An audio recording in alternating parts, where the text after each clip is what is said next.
Since Claridge's incredible winning streak was broken, he hasn't managed to finish higher than 7th. But in spite of that, it's looking like a huge long shot for Courtiniemi to fight him in the final round. Indeed, the Finn must grab a significant points haul over the Brit to keep his hopes alive. Will he be able to do so here in Canada? We'll find out soon as we get ready to watch round 11 of the Lotus 49 Grand Prix Legend Series, and you'll see it all live here on the Global Sim Racing channel. Hi, I'm Joe Peak, and with me in the booth is Ryan Walker. Behind the scenes is our director, Sean Ambrose, and he's using cameras provided by Dougie Beer. Circuit Gilles Villeneuve didn't exist yet when the 49 ran, but the punishing nature of this place will certainly fit this car. Let's head to our track guide to learn more.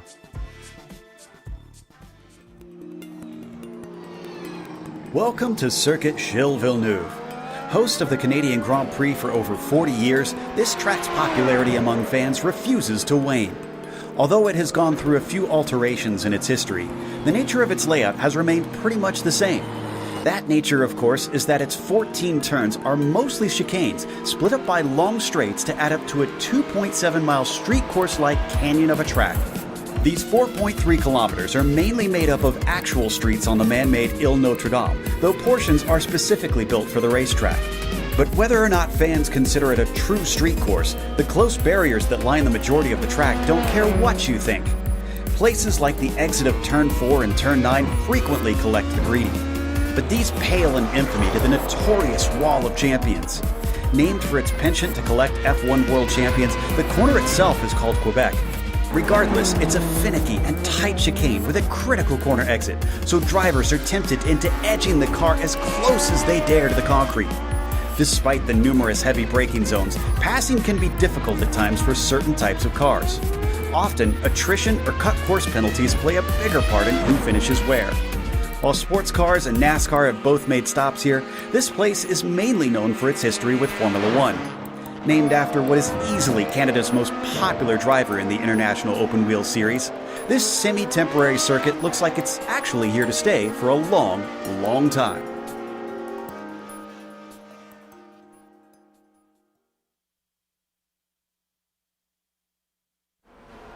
Ryan, this is, you were mentioning one of your favorite street tracks here on the service, but the Lotus 49 isn't known for being that great with chicanes. How do you think it's going to act here?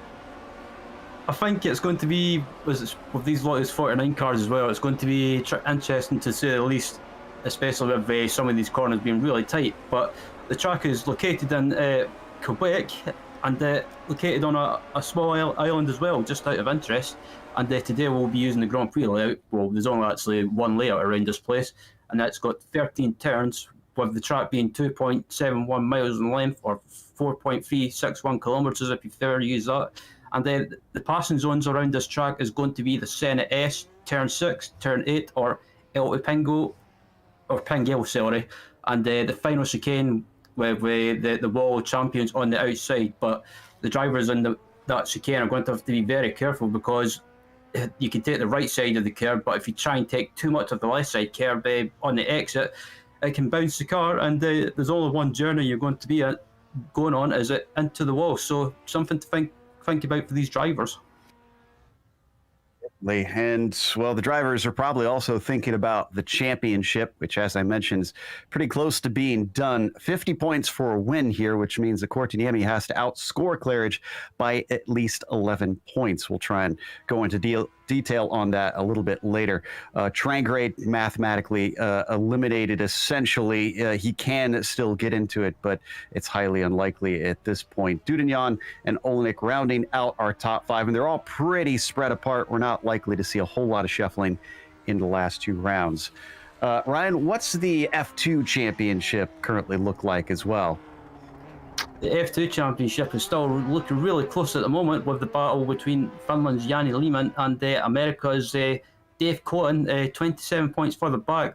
But at the moment, Robert Plumley is still keeping in touch. He's still mathematically in with a chance of possibly taking the championship as we head towards the end of the season. But I think he's going to have to rely on Colin or Lehmann having issues in the final races of the season, with Andrew M rounded out the top four and rounded out the top five. That is currently being battled out between Emmanuel Pereira and Roland Wallbank. course, we have a Nations Cup, which is how they did the Constructors' Championship back in the day. So they have 51 points between the UK and the US, a whole win's worth.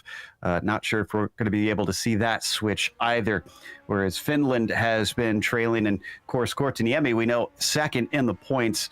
He could maybe try and get this closer to the US, depending on the kind of the results that they have in the remaining rounds, with France and Norway rounding out our top 5.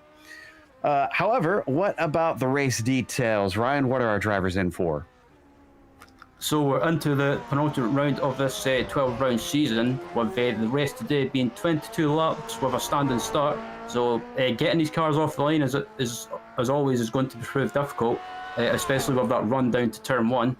The setup is open, so any changes that you want to make, you're free to do so, with the incident limits being 17x, equaling will be a penalty, or 25x, you will be automatically disqualified from the race. And around a track such as Montreal, the incident limits is something that these drivers are going to have to keep in mind. Many chicanes, it'll be easy to get off tracks in there, as we are watching a few of our drivers come around for their first flyer. This is Dudagnan, who is obviously known to be extremely quick in this car, but we've already got a few others that are putting some times down. Liano Korteniemi goes into second, but Mikko right now holding the provisional pole. What's Dudagnan got underneath him as he crosses the line? It's a 29.5. That's not going to be pole. In fact, he's about 2/10 off of it. And Mick Clara's coming across the line as well now. He's going to do a 129.561, and that puts him into P3 at the moment. On Rob Olenek to set a time. It looks like he had an off track on that first one, so not sure if it was his own doing and just made a mistake, or if he pushed a little bit too hard and found himself going over the edge of an exit somewhere. Pereira having some troubles on his own as Van Velsen gets a 31.2. That'll put him into 12th. Large field here today, so I'm expecting we'll see plenty of action. Olsen sitting in 9th after his first lap on a 31 flat, coming down the rowing lake, looking to see if he can set a quicker time.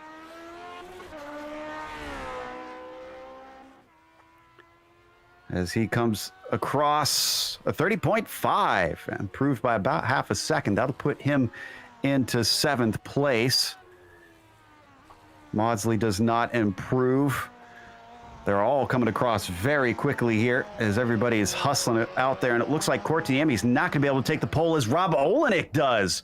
Olenek up to the top spot by less than a 10th. Yeah, fantastic end to the lap from Olenek. He put it on the front row alongside Lino, and Michel Didillon takes the pole position. Claridge is not able to respond. He'll start from all the way down in 5th place. So Michel up to the top spot by 8 thousandths of a second over Rob Olenek. This is going to be a tight one. Van Velsen is still coming around for his second one into the wall of champions, hopefully not literally into it. He's nice and clean through there, and then accelerating towards the line. A 31.2 becomes a 30.6. That'll bump him into the top 10.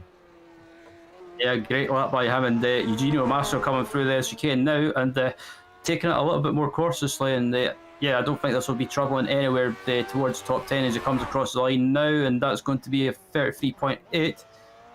And yeah, not really in the top 10 or in the midfield, more towards the back of the field as we look at Dave Colin now. I think that is everybody who is able to qualify. Well, Cohen actually might make it to the line in time. Yeah, he has not set a single time. Massa, unfortunately, both of those laps did not count for him, so he will start from the back of the field with 33 cars here today. That is going to be a lot of work to do. So Koivisto down into the line. I think he's already run both of his laps, so he'll stay in 21st. So we switch back to the Illinois driver. And Dave Cohen takes it through that final chicane down towards the timing line. He'll only get one timed lap in, and it'll be a 32.7. That plops him into 21st position. Checking to see if we have anybody else able to complete a time, and it does not appear to be the case. That was the last of our qualifiers, so we'll let those few seconds tick down. And let's take a glance at the temperatures while we've got a chance, Ryan. It looks like it's a pretty cool day, appropriate for Canada. How do you think that's going to affect the driving? I think the drivers probably won't have as much difficulty like we've had in previous races so far this season, where the track gets really, really hot, and some drivers seem to struggle with the hot track conditions and temperatures. But I think today it could suit those drivers that have set the tyre presses up, for example, for the colder track conditions. It seems like that's always the talking point we hear from drivers. Not a whole lot that you can adjust other than suspension in this car, of course, since there's no wings and aero to worry about. So temperatures and those precious tire pressures are the all-important factor. The qualifying is up, which means our grid is now set. So it is Michel Dudagnan who starts on the pole, with Rob Olenek in second, Mikko Lieno in third, with Topi Kortiniemi in P4. Then Mick Claridge, surprisingly, starting in fifth, followed by Bill Tyler in P6, and Sean Campbell, 2 wins last time, but he'll start from 7th today. John Olsen in 8th, Eddie Van Velsen 9th, and then rounding out the top 10, it'll be Laust Olsen. Starting in 11th is Gary Teal, alongside Tim in 12th is Robert Plumley, with Antti Kerinen in 13th, with Andre Schumacher in 14th, Ovi Trengrade in 15th, quite surprised to see him down there, Yanni Lehman in 16th, Chris Marikami 17th, with Matthew Maudsley in 18th, 19th is Bruce Nelson, and rounding out the top 20 is Emmanuel Pereira. Dave Cohen starts 21st, with Hideki Koivisto in 22nd, Roland Wallbank in 23rd. Then you've got Andrew Ang, followed by Andre Bruno and Randy Huff. The last two to put times in is Derek Gress, Kyle Graham, and 3 drivers that failed to set a qualifying time are Bentley, Massa, and Reynolds. 31 cars. I misspoke a little bit earlier. Still plenty to give us lots to watch today. And Michel Dudagnan coming back and starting from the top spot. Will we see a three-peat for Sean Campbell and take another victory, or will Mick Claridge be able to make up for a poor qualifying and come in and challenge for the win yet again and start another streak? Looks like we've just about got everybody out there. Colin Bentley is the only one that we are waiting on. So we'll see if the 14 decides to grid up, or if he's going to choose to start from pit lanes. This is often a track that can find itself causing chaos into the first corner. So far, Bentley not out there, and he's only got just a few seconds left, so it looks like he will elect to start from the pit lane. And as the rest of the drivers see the clock tick down to 0, the engines start to rev, the lights come up. The green flag is out off the line. It's a poor start for Olenek at first, but then he comes back at it, and Mikko is starting to fall off a little bit. Everybody's going to funnel into the Senna S. This is where we often see drivers tangle as it switches back and forth. So far, so good. And I think we've got a clean start here, Ryan. Yeah, it's been clean so far, and everyone's managed to get through the first couple of corners without any issues. And you've got in the background someone locked up, but it seems to be everyone's been relatively clean. Van Velsen and I think Bill Tyler came together. We'll get to that in a little bit. Little lockup down into turn 6 amongst our front runners. See if everybody is able to survive that section. Good. The next of the chicanes, so many of them throughout this course, and it looks like we are okay. So coming down towards Lepingle, Michel Dudagnan leads Rob Olenek with Mikko in third. As you come down to the hairpin now, and this is probably one of the trickiest corners I find, because you're having to slow right down and a huge accident. Looks like Laust Olsen involved in it, and I'm trying to see some of the others, but looked like maybe he just lost control or something, then plowed into people. Gary Thiel, one of them, I think, as well. We'll check out the multiple replays we've got for that start in a bit. Here's our leaders coming to complete lap 1. It has not changed since I last called it, with Michel plowing forward in the lead. Yeah, it's been a good start from him, and right behind him as well, he's got the American driver Rob Olenek keeping him honest for company, and it's been so far so good. They have a good, cleanest first lap, but at the moment these two guys are pulling away from the rest of the pack behind. Certainly looks like it. Oh, and what happened to Mika? Where did Mika go? Did we lose him? So it looks like we may have lost him. Oh, he's down in 6th.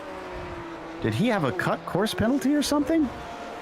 Yeah, he cut the course in the Wall of Champions, and so he had a slowdown. So now Topi is in 2nd, with Claridge promoted up to 4th. So we've got a replay of Laust Olsen. This is into Lepingle. Let's see. Did he just miss his braking point? I didn't get a chance to watch and see here. Oh. Wow, he was just a bowling ball from there.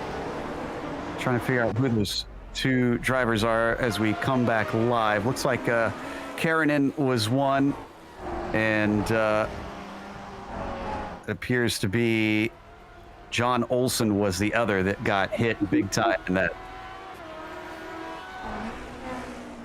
Oh.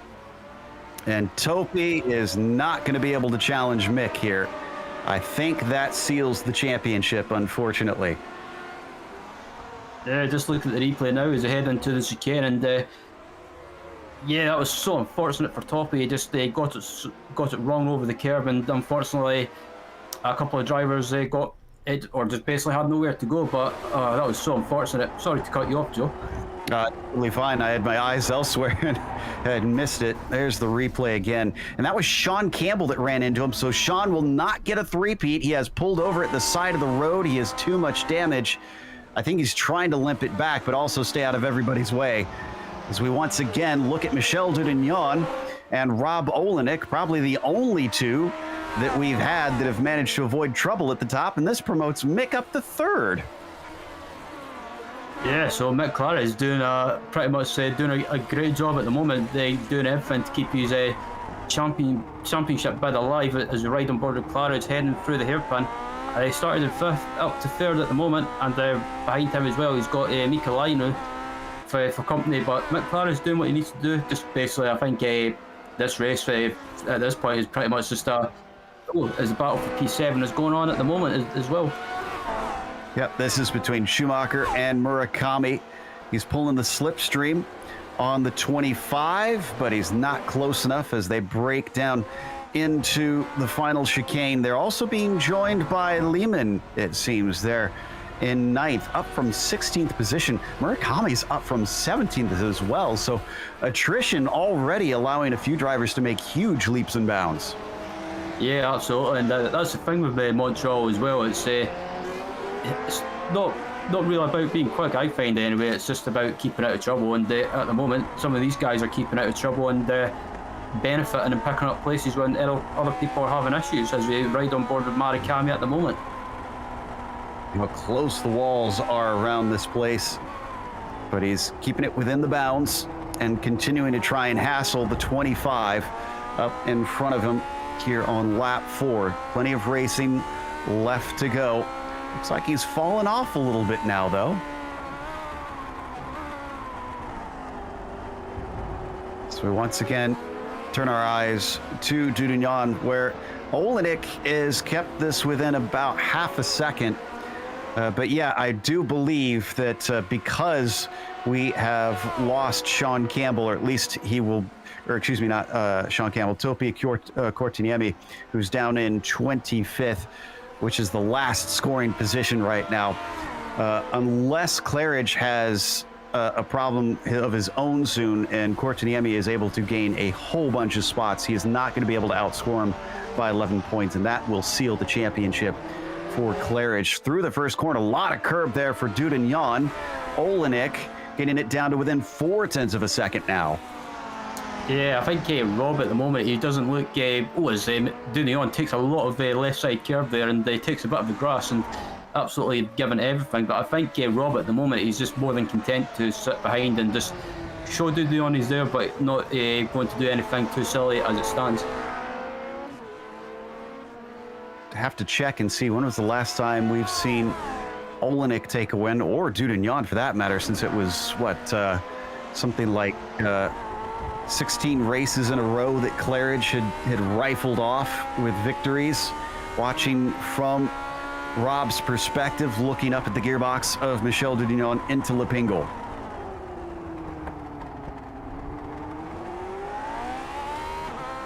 Yep, as a rider on board the Villenueve at the moment, and he gets a great exit, but I don't think he's close enough to make a move on Dudignon, as I think in front of these guys as well, they're coming up to a lap car, so this could be interesting if they catch it in the wrong place. Yeah, still plenty of them out running. I think Robert Reynolds is in front of them. Back row Bob, who's used to getting out of the way, and he's already giving them the heads up on which way to go, and they are easily through. A little bit of a peak almost, it seemed, from Olenek down into the Senna S. He's keeping it at that 0.4 of a second. Another little run wide. Those first couple corners seems to be a weakness for Michel. Yeah, I've noticed a few times he seems to run wide a little bit on the entry to turn 2. He just seems to, I don't know if he's just too busy watching his mirrors, but he just seems to run wide a little bit and just can't get to stop. But at the moment, he's looking a little bit ragged. And that is hurting him. So if he keeps making mistakes like that, I don't think it's going to be long before Rob decides it's time to go and attack, see if he can get past him. Little lockup down into the apex of turn 8. And that doesn't hurt him quite as much, thankfully. To Lepingle, too far back for Olenek, and now they try to get the launch as they also try to avoid the wheel spin down along the rowing lake here towards the Wall of Champions. Yep, and this the Wall of Champions is what is, probably, I find anywhere around this track, probably one of the scariest corners, just because you get so tempted to carry loads of speed on the exit, but you also have that thing in the back of your mind saying if you carry too much speed or try and go as quickly as you can, that you'll hit the wall. Now, Mick Claridge has not had it all his own way. Remember, Mikko started in 3rd position and has been clawing his way back forward after his slowdown penalty. So, looks like the number 6 might be trying to get back onto the podium, as he's been reeling him in bit by bit. Yeah, absolutely has, and rider on board of Lino at the moment, and just in front of him he's got the current champion Mick Claridge. But I think if you're Mick Claridge, you don't want to do anything too silly, because like you said, Joe, he pretty much got the championship wrapped up with still one round remaining. Mick has nothing to lose at this stage. He can basically race as hard as he wants, and Lino won't be able to race as hard as he wants, because that's the 2nd time he's cut the course and once again has to give time back. So he's back up to about 3 seconds behind Mick Claridge. Oh, and what happened to Dudignon there? I'm just looking back at my replay in game, and it looks like Michel Dudignon into the hairpin. He got a little bit sideways. Here it is. Let's watch on board. Yeah, I think he went in deep. Well, he did a good job of keeping it from going around. And then Olenek said, "Thank you very much. I'm just going to go on by and lead this motor race." So there's the number 4, your new leader, Dudignon, behind by about 2 seconds. And now Mick Claridge is out of problem. So Lino is going to get into 3rd.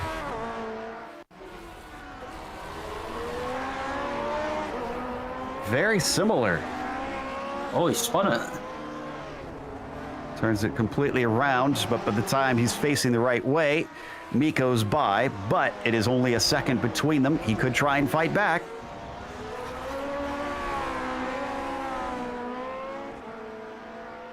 So they head down towards turn 8. Looks like he's not going to be able to attack at this point, but still could be plenty of opportunities to come. Seems like mistakes are easy to make today. Yeah, absolutely. It's easy to do around this track, and I think with Didion as well, I think he might have just been too busy looking behind him or just carried too much speed. But looking at his battle between Clara's getting sideways in the hairpin as well, so quite a few drivers struggling. Yeah, so I'm kind of surprised at that. I mean, it is somewhat cooler temperatures, so maybe a few drivers didn't anticipate that. As we take a look at the fight for 8th, this is between Lehman and Karanen. Jan leading in that 8th position, Karanen following in 9th. It's a pair of Finns trying to sort this one out. And down into the wall of champions. Antti just not quite close enough as we ride on board that bright orange machine. There's a head down to turn 1, and yeah, Karenen's a name that I've seen a few times in this series, so it's good to see him back. But Lehman having a good race at the moment in 8th, and the two Finns going at it, like you say, and having a good battle at the moment. And just looking at the moment as well through the field, it seems to have spread out a little bit. Seems like a lot of drivers trying to race the track before they race other cars. This one's staying tight, though. Ooh, a little bit of a wiggle there from the 16 coming out of turn 5, but he holds control of it. Cuts back through 7. Oh, it's a great launch. This is looking potentially good, Ryan. Yeah, he's got a great run heading down, and I don't think he's able to make the move though, because it's one of those corners that there's not really room to try and go too wide. But heading down to the hairpin, I think if he gets a good Karanen, gets a good exit. Oh, I thought he was going to make contact there. A bit of a late cover there from Lehman, and unfortunately that shallow entry cost Karanen, so he'll fall away from Jan, and the two of them fly towards the wall of champions once again. Oh, a problem for Claridge, and Claridge has taken a tow. This is a serious one. I think it was the wall of champions, actually. Yeah, I'm just having a look at the replay myself, and I think he might have just took too much curb, possibly. Is it on the right? Oh, he just got too much wheel spin. A lot of curb, and unfortunately trying to catch the car. Eventually it sent itself into the wall. He had to take a tow. Derek Gress also took a tow. Not sure what happened to him. Don't think we got a replay on that one, but multiple cars now finding themselves sitting and taking repairs. Gary Teal has since finished his almost 10 minutes worth, and he is back out running. Glad to see him able to rejoin as our leader in the number 4. Rob Olnick staying 1.6 seconds ahead of Dudignon. Now, I think Michelle has actually been running a slightly better pace, it appears, because that was at 2 seconds, was it not? Yeah, I was about to say that gap was about 2 seconds, and it's came down quite a bit. So Michelle putting the hammer down by the looks of it. But I think Rob Olnick, on the other hand, he's maybe just controlling the pace at the moment. But this time by Rob with a 130 flat, Dudignon with a 129.6. That's 0.4 faster for the Frenchman. He is indeed starting to reel him in, and we're halfway through this race. I don't think this is over. Yeah, absolutely not. As Olnick gets a little bit sideways there, and in the background there you can see the flying Frenchman, Dudignon, starting to close that gap down. It's about just under 1.5 seconds.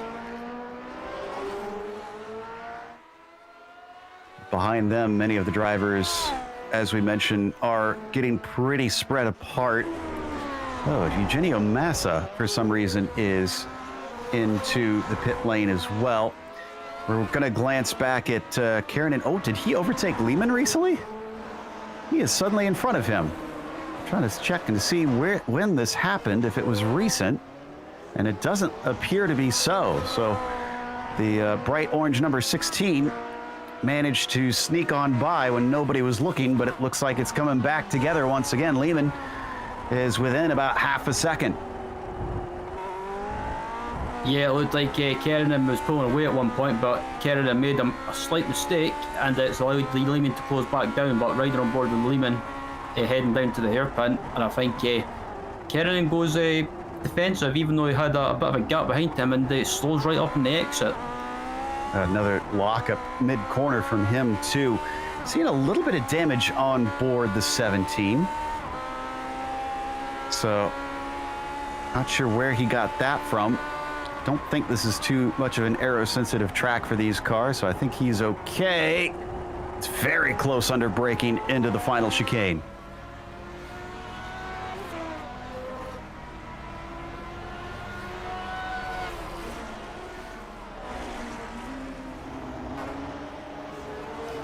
There's a head down to turn 1 and turn 2, and the two fins are still going at it, and try to think who is that in front of them. It looks like a back marker by the looks of it. Yes, it says the back marker gets out of the way, and Good's heads up driving there. Yeah, just trying to make sure everybody is through cleanly. Unfortunately, it does seem to separate them a little bit more, back to about a second between them. And do my eyes deceive me? Chris Murakami is starting to approach as well, along with Emmanuel Pereira, who started from 20th. He's up to 10th. Yeah, I was about to say, Emmanuel Pereira, he started towards the back of the field, and like you say, he's up into the top 10, so a great drive by him at the moment. And just in front of him, you've got Murakami as well, who's having a great drive too. So Montreal proving like as usual that you don't have to be quick, but if you keep out of trouble, you can gain heaps of places.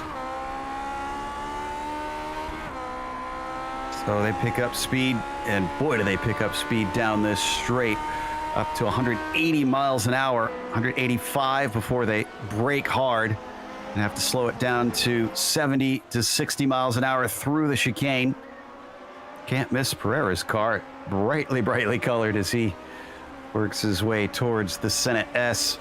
But they seem to be separating somewhat. For a brief moment, 7th through 10th were closing together, and now they're coming apart once more. Of the drivers that we have lost so far now with 10 laps to go, Van Velsen, Tyler, Olsen, Graham, Claridge, Gress, and Massa seem to all be DNFs here today.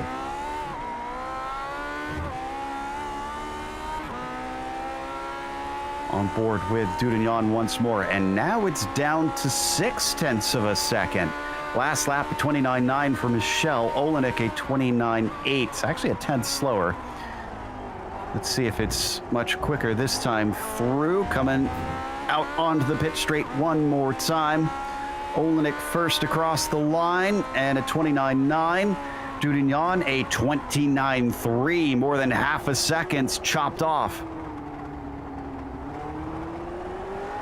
Yeah, Michelle's giving it everything to try and close back down on Olenek, which he's managed to do, but the gap's about 0.6 of a second, and I think at this point of the race, I think Michelle Dudillon's is just basically in that mindset, or in the zone if you like, and just absolutely giving it everything. And I think Olenek's more maybe just taking a little bit of a conservative approach if you like.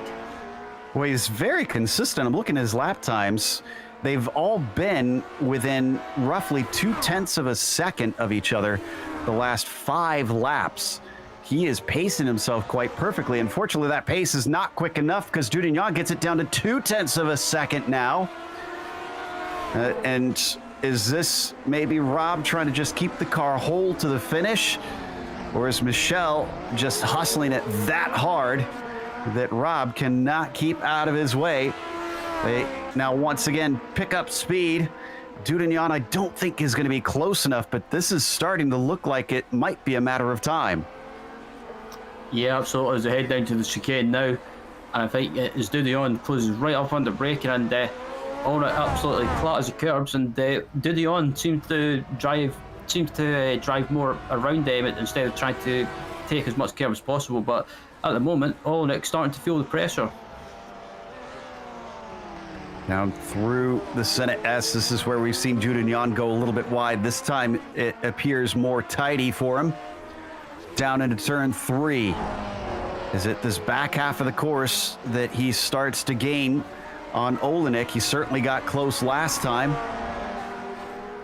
Right up next to the walls, down into turn 6, under braking. That bright blue car looking quite strong. Yep, absolutely. As it come down to the tunnel now, or just under the bridge, sorry.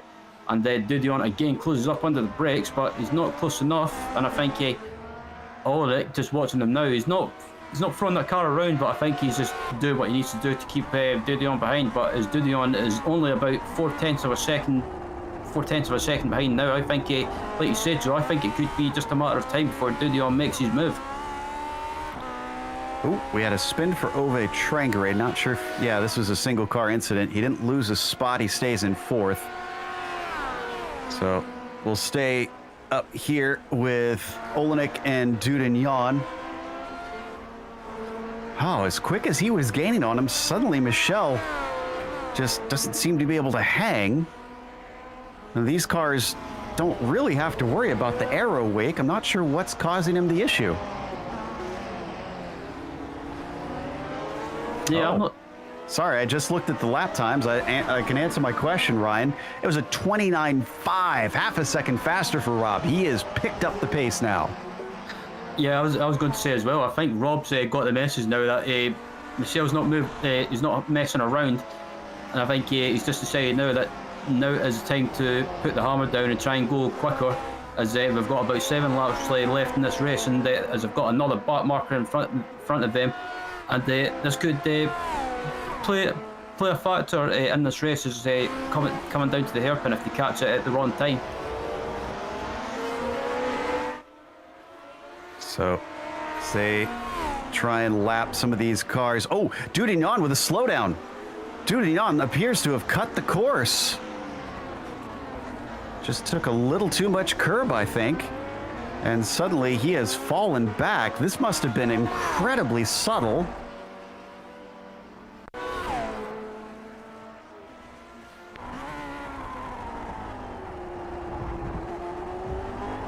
Yeah, it looks like that first apex, he was just a little too far over the curb.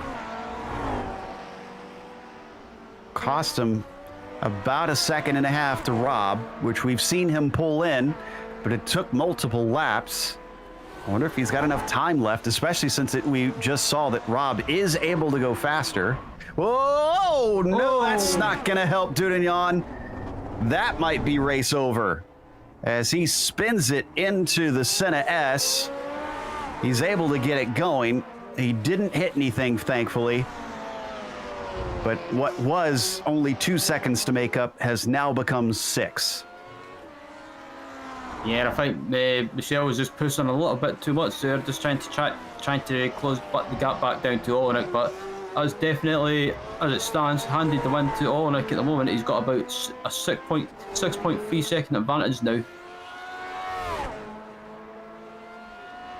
So this has certainly been a man who is calm under pressure, Rob Olenek. Managing to keep from having to worry about the pressure from Michel Dudignan. By the way, Dudignan did take the win at Suzuka when I checked those stats. So he has won recently. It's Olenek that has been seeking a victory for quite some time.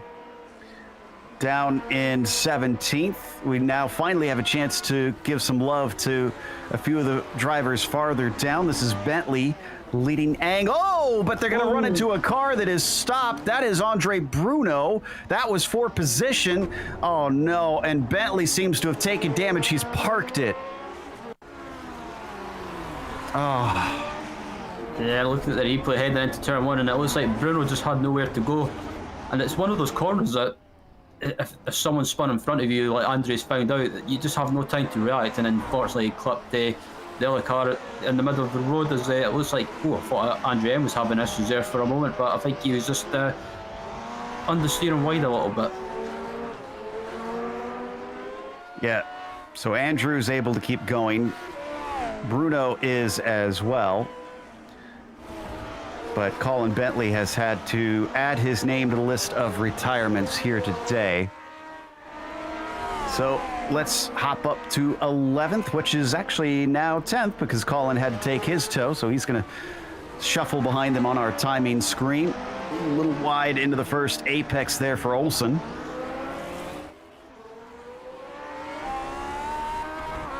Manuel not able to get the launch off the corner that he wanted in the meantime.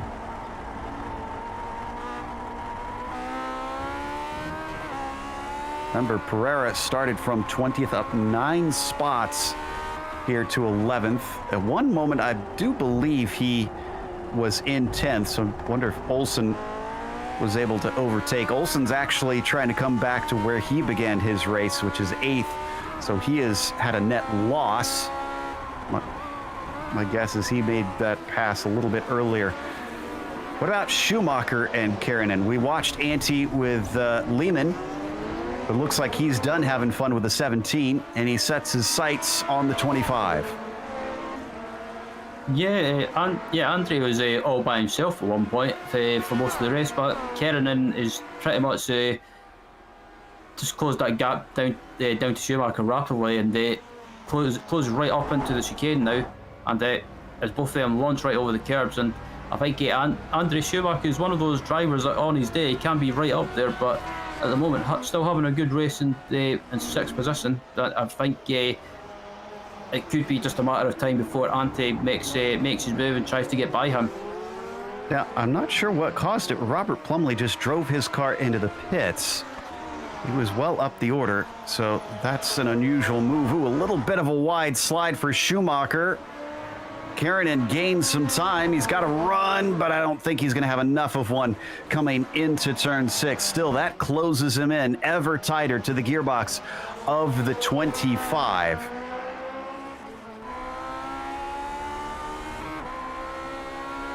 Going to be 3 laps to go. To tell you, though, that the incredible pace those leaders are running, Ryan, this pair that we're watching, and it's a little too deep into there for Schumacher.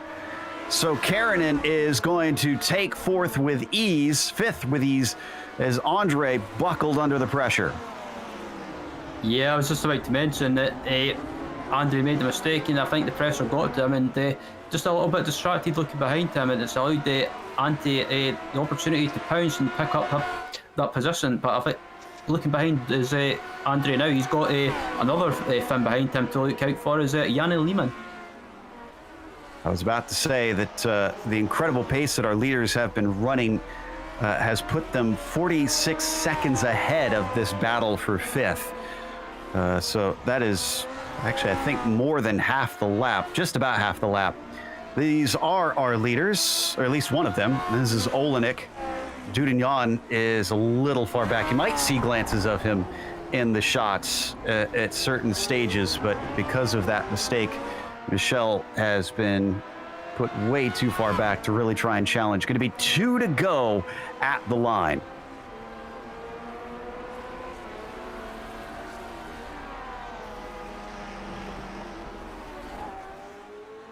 Four's got a little damage we can see on the nose.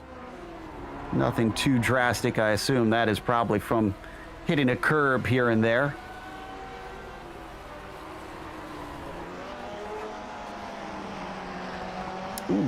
Ooh, really wringing everything out of the car.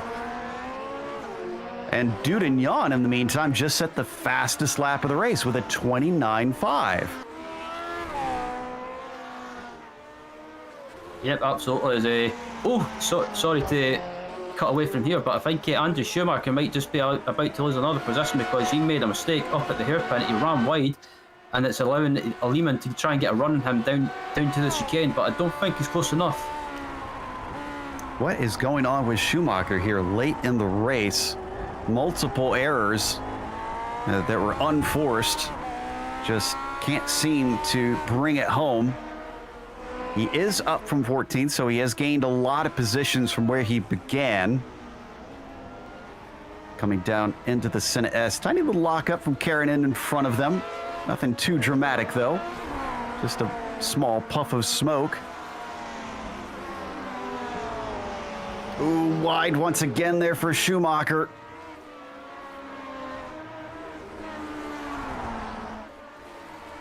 does not like this car late in today's race. The mercy for him, Ryan, is that he's going to get the white flag next time by. He only has to survive one more lap.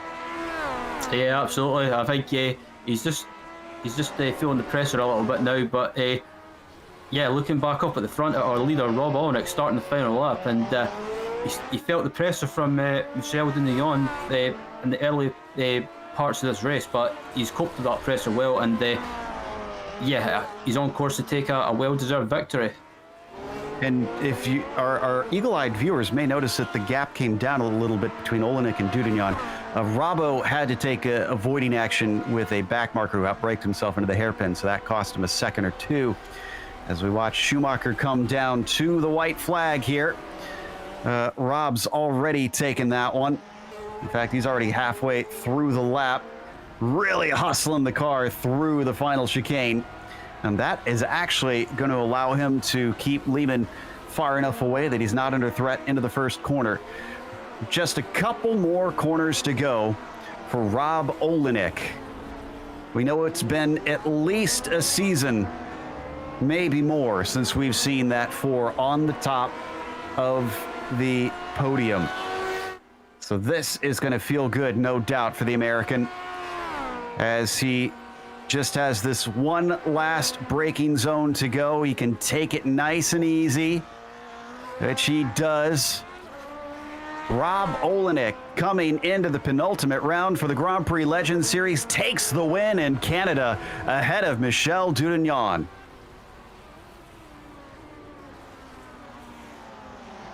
And despite having a mistake on lap 1, Mikko Laino is going to be able to finish out the podium, but a distant third for him, ahead of Ove Trangerade. Yeah, I'm just keeping an eye on the battle between Andre Schumacher and Jan Lehmann, and yeah, they're closer than they have been before on the back straight, heading down to the chicane now, and Andre's still been making mistakes, but Yanni is just not being close enough to take the opportunity to gain a position, but he tries to close up under braking, and Andre Schumacher, I thought he was going to run wide there for a minute, but he's going to hold on to take a well-deserved P6. Absolutely. And with so few cars left on the lead lap, that's pretty much all of our battles done. So we're going to take a quick break. We'll come back with the official results as well as driver interviews, so stick around.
Welcome back to Circuit Gilles Villeneuve. Round 11 for the Grand Prix series wound up going to Rob Olenek.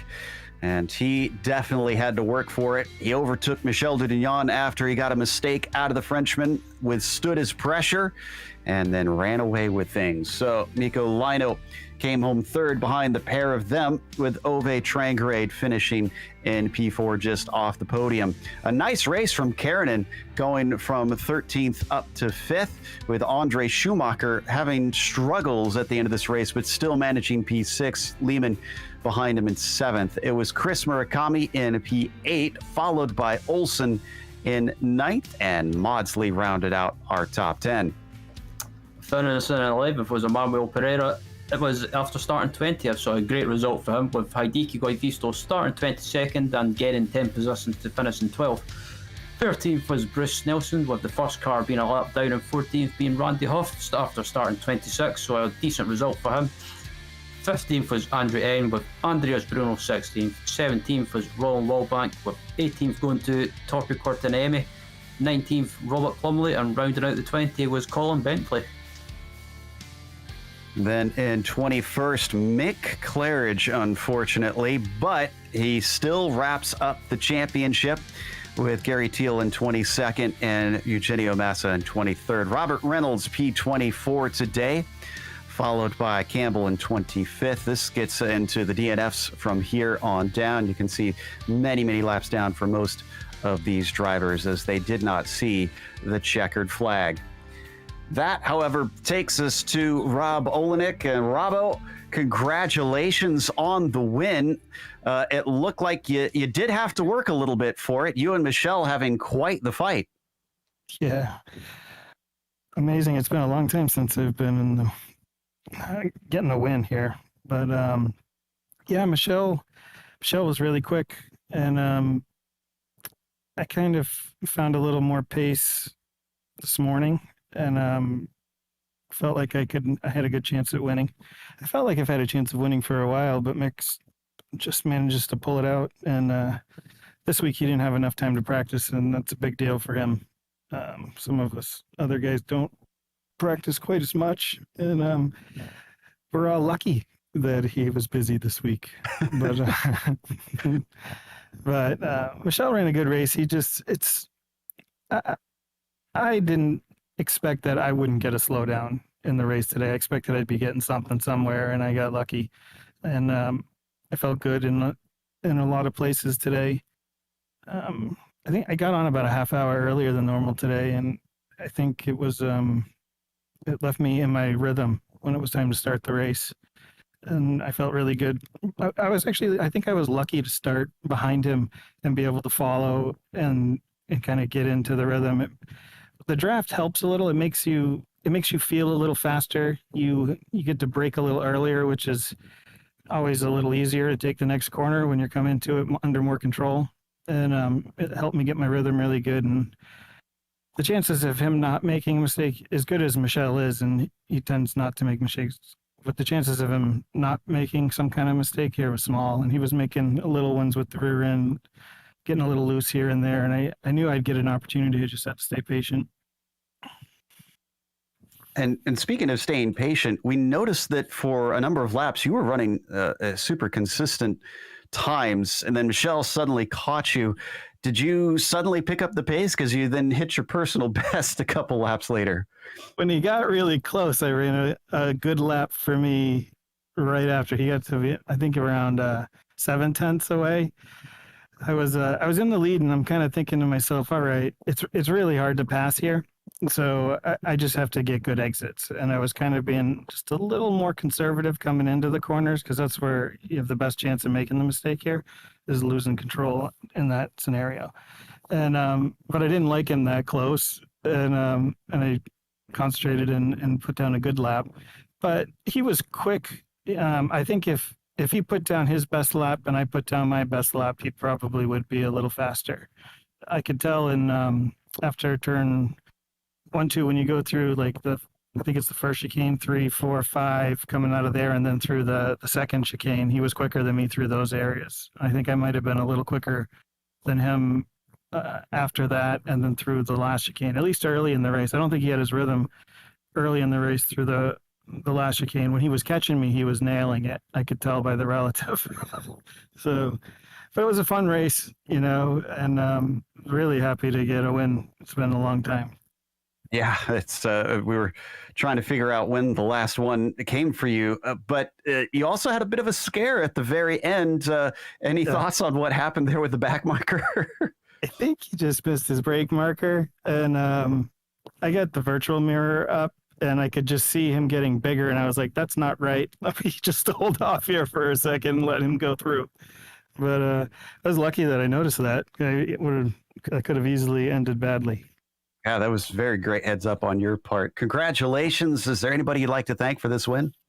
You guys and the whole GSRC community. I think they're the best community on iRacing that I've been part of, at least. I can't speak for others, but it's just a great community, and it stays the same. Like, we have our own Discord channel, and it's just no fighting ever. No, nothing. It's just a great group of guys. I love racing here. It's, I raced in multiple series, and I haven't had as much time, so I had to limit it to one, and this is my favorite, and I'm sticking with this one.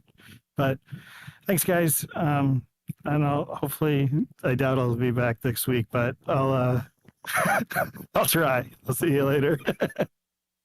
Rob Olenek, not liking his chances, but you know what? He did the job today and took the win. Unfortunately, nobody else coming in to talk to us today. So hopefully we'll get a few more next week for the finale. In the meantime, we also want to thank the Lotus 49 community for bringing us back for another season of coverage. And also, we want to thank the companies that provide the software and hardware for our broadcasts listed here on your screen. Additional thanks to June Lawn. If you want to find more of her great work, check out her Bandcamp there on screen. And thanks to the team today, Ryan, Sean, and Dougie. If you'd like to find out more about GSRC, including upcoming races, you can find it at globalsimracingchannel.com. You can check out our social media outlets listed at the bottom of the screen. If you'd like to support the channel, go to simracingmerch.com/GSRC. We keep a link in the description below. Don't forget to subscribe to our YouTube channel as well so you don't miss a moment here on GSRC, because next race is Interlagos. That'll be Saturday, June 5th at 9:30 a.m. Eastern. We also have upcoming races for other series listed on the screen, so check those out and mark them down on your calendar. If you are ready for some action, Camel is coming up. Camel GT Racing at Lime Rock Park. That'll be at 1 p.m. Eastern. It is almost always craziness there. Until next time, race clean, race hard. See you on the track.